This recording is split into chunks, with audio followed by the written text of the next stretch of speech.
Back on the griddle, and we are doing some comfort food, steak and cheese. We haven't done a steak and cheese on the griddle yet, so it's something I'm looking forward to. I did something on the smoker before, like this is like last winter. So it's fall time. I'm going to do a great steak and cheese. I got some peppers and onions over here that I sliced up. I'm just going to keep it real simple. We're going to do salt, pepper, a couple different types of cheese. Let the griddle do the work. Cook this steak up, make it all delicious. So the first thing I want to do is fire this thing up. I'm going to get it super high. Best part about a seasoned grill is not only the non-stick, but just I feel like it adds so much more flavor. Get a great sear. It's a non-stick, but it's like, you know, the history of what's been cooked on it kind of comes through. It really has like, just like a seasoned wok, it really adds flavor to what you're cooking with. So anybody who's out there and is playing around with the griddle, try some different oils. Cook with some coconut oil, cook with some peanut oil, cook with cook your heart out, but just try different things. I tend to not use olive oil because it gets kind of burnt and a bitter flavor, I think. A lot of people do olive oil or a blend.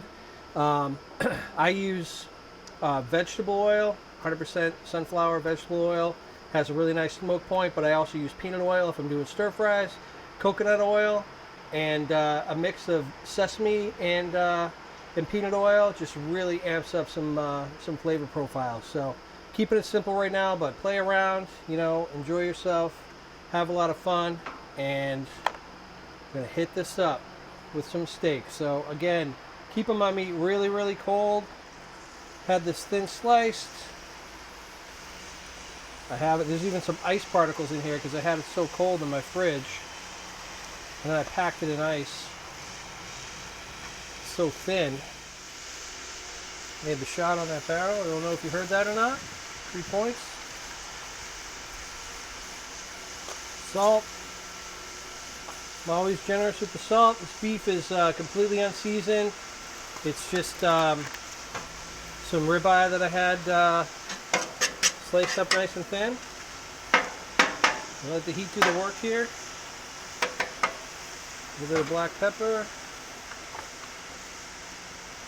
I think I mentioned this before, but I grind my own black pepper. I like it to be a little bit more coarse. That's me.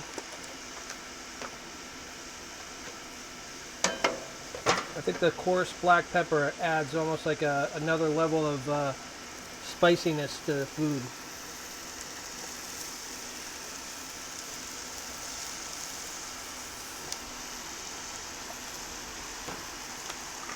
I'm not going to put any pepper on these. A little bit of salt. Break down those onions and peppers. See all that steak I put down there? Now it's like down to this. But that's why you got to use some good steak.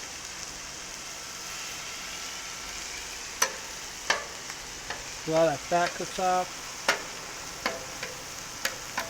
So you want to make sure you have that flavor in there.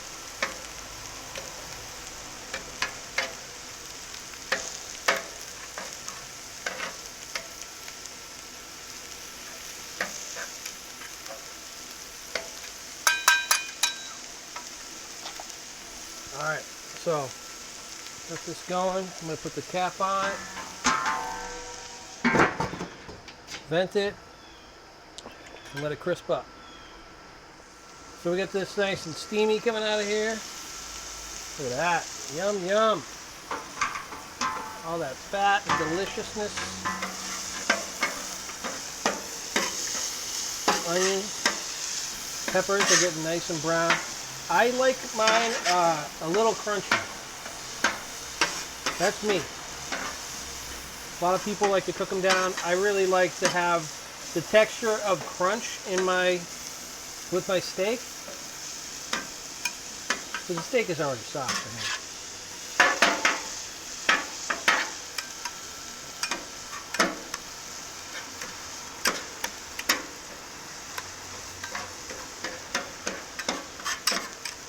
God, I love steak and cheese sandwiches. So good. So good. I think last time I did steak bombs, which I added mushroom and salami, but I mean, this is my go-to from when I was a kid.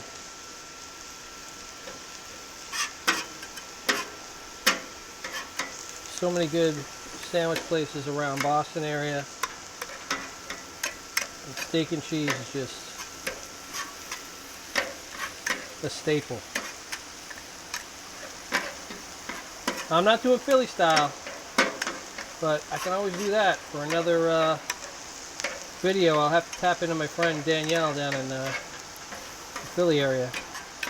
And my guys over at Burnett Restaurant, see what they have to say about it.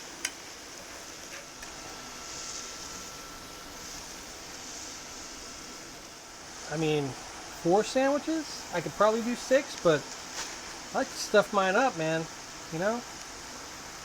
I'm going through all this just to get a half-filled sandwich that's mostly bread. So I'm going to do up 4. I'm going to do 6, but, you know. That's the fat cannon that I have in me.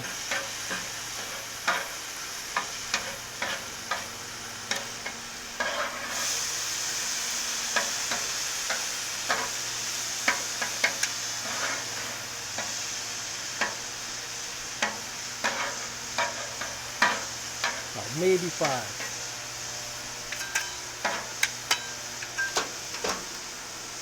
Watch out for these guys. Very dangerous in your food.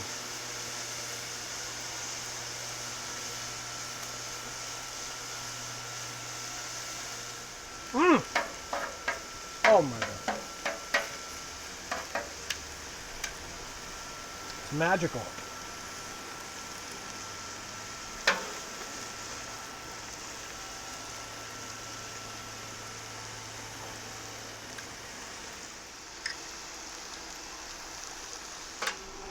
Wouldn't be a good steak and cheese sub if stuff wasn't falling off the side. Next time, I'm going to make sure I have some of those aluminum foil wrappers so I can wrap these up, hold them up. So hope you try these out and enjoy them. Nice crispy onions, peppers, the cheese is all melty and delicious. Gotta love steak and cheese. Enjoy it.